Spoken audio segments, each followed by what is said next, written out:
ایک مرتبہ کسی جگہ دو بادشاہوں کی آپس میں ملاقات ہوتی ہے، ان بادشاہوں کی اچھی لیک سلیک ہو جاتی ہے، تو وہ ایک دوسرے کو اپنے ملک کا دورہ کرنے کی دعوت دیتے ہیں۔ پہلا بادشاہ اس میں پہل کرتا ہے اور وہ دوسرے بادشاہ سے کہتا ہے کہ آپ اگلے ہفتے میرے ملک کا دورہ کریں۔ دوسرا بادشاہ جب پہلے بادشاہ کے ملک پہنچتا ہے تو وہ دیکھتا ہے کہ بہت خوبصورت ملک ہے، بہت زرخیز ملک ہے، لوگ کام کر رہے ہیں، اس کا استقبال بھی بہت زبردست کیا جاتا ہے، بڑی مہمان نوازی سے ساری قوم پیش آتی ہے، کوئی اس کی چپل اٹھا رہا ہے، کوئی اس کے لیے دسترخوان لگا رہا ہے، کوئی اس کے ہاتھ دھلا رہا ہے، کوئی کھانا پیش کر رہا ہے۔ یہ بادشاہ، پہلا بادشاہ دوسرے بادشاہ کو اپنے ملک کی سیر کراتا ہے، شکار کرواتا ہے، بڑے اچھے سے اس کا پورا وزٹ کروانے کے بعد جب وہ اسے رخصت کر رہا ہوتا ہے تو وہ اسے مزید کچھ شوق ہوتا ہے اپنی بادشاہی دکھانے کا، تو وہاں جتنے لوگ اس کو رخصت کرنے آئے ہوتے ہیں وہ انہیں بلاتا ہے اور وہ کہتا ہے کہ کپڑے اتار دو، اور سارے لوگ فوراً سے اپنے کپڑے اتار دیتے ہیں۔ پھر پہلا بادشاہ دوسرے بادشاہ کی طرف دیکھتا ہے ایک فخریہ انداز سے اور کہتا ہے کہ دیکھی میری بادشاہی۔ دوسرا بادشاہ امپریس ہو جاتا ہے، وہ کہتا ہے ٹھیک ہے، اگلے ہفتے تم میرے ملک کا دورہ کرو۔ اب اگلے ہفتے پہلا بادشاہ دوسرے بادشاہ کے ملک جاتا ہے تو وہ دیکھتا ہے اس کا ملک بھی کافی بڑا ہے، بہت زرخیز ہے، لوگ کام کر رہے ہیں، اور اس کا استقبال بھی اتنے ہی اچھے طریقے سے پرتپاک انداز میں کیا جاتا ہے، مہمان نوازی کا مظاہرہ کیا جاتا ہے۔ یہ بادشاہ اس کو اپنے ملک کی سیر کراتا ہے، کہیں لے کے جاتا ہے اور کہیں نہیں لے کے جاتا ہے، لیکن پہلے بادشاہ کو کچھ کمی سی محسوس ہو رہی ہوتی ہے، وہ کچھ خاص متاثر نہیں ہوتا دوسرے بادشاہ سے۔ جب یہ جانے لگتے ہیں تو دوسرا بادشاہ وہاں کھیتوں میں ایک بوڑھا کمزور شخص کام کر رہا ہوتا ہے، تو وہ اس کو آواز دیتا ہے کہ یہاں آؤ۔ جو بوڑھا شخص ان دونوں بادشاہوں کے سامنے آتا ہے تو دوسرا بادشاہ اسے کہتا ہے کہ اپنے کپڑے اتارو۔ وہ کمزور شخص یہ سنتے ہی بندوق اٹھا لیتا ہے اپنے ہی بادشاہ پہ، اور اسے کہتا ہے کہ تم میرے بادشاہ اس لیے ہو کیونکہ تم میری جان، میری مال، میری عزت کے محافظ ہو، اور اگر تم میری جان، مال اور عزت پہ حملہ کرو گے تو میں تمہیں بھی نہیں چھوڑوں گا، میں تمہیں بادشاہ مانتا ہی اس لیے ہوں کیونکہ تم محافظ ہو۔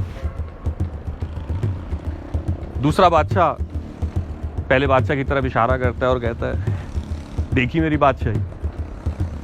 تو بڑا مایوس ہوتا ہے، وہ کہتا ہے کیا بادشاہی، تمہارے اوپر تمہاری رعایا کے ایک کمزور شخص نے بندوق نکال لی اور تم کہہ رہے ہو کیسے دیکھی میری بادشاہی۔ تو پھر دوسرا بادشاہ اس پہلے بادشاہ کو کہتا ہے کہ تم جن پہ راج کرتے ہو وہ بیچارے بھوکے، مجبور، مفلس لوگ ہیں، اور میں جن پہ راج کرتا ہوں وہ خود راج کرنے کے اہل ہیں۔ یہ فرق ہے تم میں اور مجھ میں، جا کے دیکھو کہ تم کن پہ راج کر رہے ہو اور میں کن پہ راج کرتا ہوں۔ ہمیں آئے دن ٹی وی سے، اخبارات سے، سوشل میڈیا سے، ٹویٹر سے پتہ چلتا رہتا ہے کہ پاکستان کے سارے مسائل کی وجہ یہ قوم ہے، اس خطے میں بسنے والے عوام ہیں، عوام جاہل ہے، عوام انتہا پسند ہے، عوام کو کچھ پتہ ہی نہیں، اور کوئی یہ نہیں بات کرتا کہ صدیوں سے اس خطے میں بسنے والے لوگوں کے فیصلوں کا اختیار کیا یہاں کے لوگوں کے ہاتھ میں ہی ہے۔ یا تو ہو نا کہ ہم اپنے سارے فیصلے خود کرتے ہوں تو ہم کہیں ہاں بھائی ٹھیک ہے، ہم ذمہ دار ہیں، ہم نے بہتری نہیں کی، لیکن اگر فیصلوں کا اختیار ہمارے بجائے کسی اور کے ہاتھ میں ہے تو ان سے کس نے پوچھنا ہے؟ پھر کتنے آرام سے لوگ کہہ دیتے ہیں یار قوم کی معاشی حالت بدلنی پڑے گی، قوم کے لوگ بڑے غریب ہیں۔ ہم غریب ہیں، ہم جو صدیوں سے لٹنے کے بعد، صدیوں کی کرپشن، صدیوں کی مکاری، غداری، لوٹ کھسوٹ جھیلنے کے بعد بھی آج نہ صرف خود سروائیو کر رہے ہیں بلکہ اس طبقے کو بھی پال رہے ہیں جو ہمیں لوٹ رہا ہے۔ ہم غریب ہیں، ہماری غریبی میں، ہماری غربت میں ہمارا قصور ہے۔ جوڈیشری کے لوگ، لائر کمیونٹی کے لوگ بڑے آرام سے باہر آ کے کہتے ہیں کہ یار انصاف نہیں مل رہا، سسٹم انصاف نہیں ہونے دے رہا، تو بھیا آپ کی ذمہ داری تھی نا انصاف دینا۔ اور اگر آپ سسٹم میں بیٹھ کے عوام کے لیے کام نہیں کر سکتے، مان لیا جوڈیشری میں رہ کے آپ کو بہت سارے مسائل ہیں کہ آپ انصاف نہیں دے پا رہے، تو چھوڑ دیں۔ آپ 30 سال کی نوکری کیوں کر رہے ہیں، تنخواہ کیوں لے رہے ہیں، پینشن کیوں لے رہے ہیں، وہ ساری پرکس اینڈ پریویلیجز، وہ رسپیکٹ، وہ احترام کیوں سمیٹ رہے ہیں جبکہ آپ وہ کام ہی نہیں کر رہے جو آپ کے ذمہ ہے؟ یہ تو آپ کو انصاف دلانے کے لیے آپ کو یہ سب چیزیں دی جا رہی ہے نا۔ جب آپ انصاف ہی نہیں دے رہے تو آپ اس چیز کے حقدار ہی نہیں ہیں، آپ چھوڑ دیں نا۔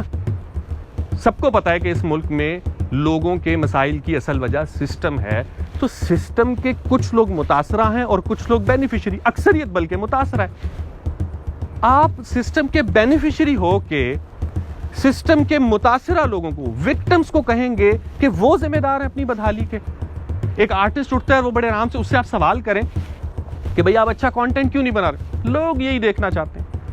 لوگوں کا ٹیسٹ اگر برا ہے تو لوگوں کا ٹیسٹ کس نے بنانا تھا؟ آپ نے.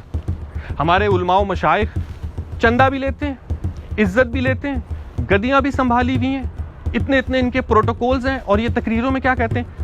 معاشرے میں گناہ پھیل گیا، عوام خدا سے دور ہو گئی ہے، دین سے دور ہو گئی ہے. تو ان کو قریب کس نے لانا تھا؟ آپ نے. سر یہ آپ کی ڈیوٹی تھی، آپ فیل ہوئے.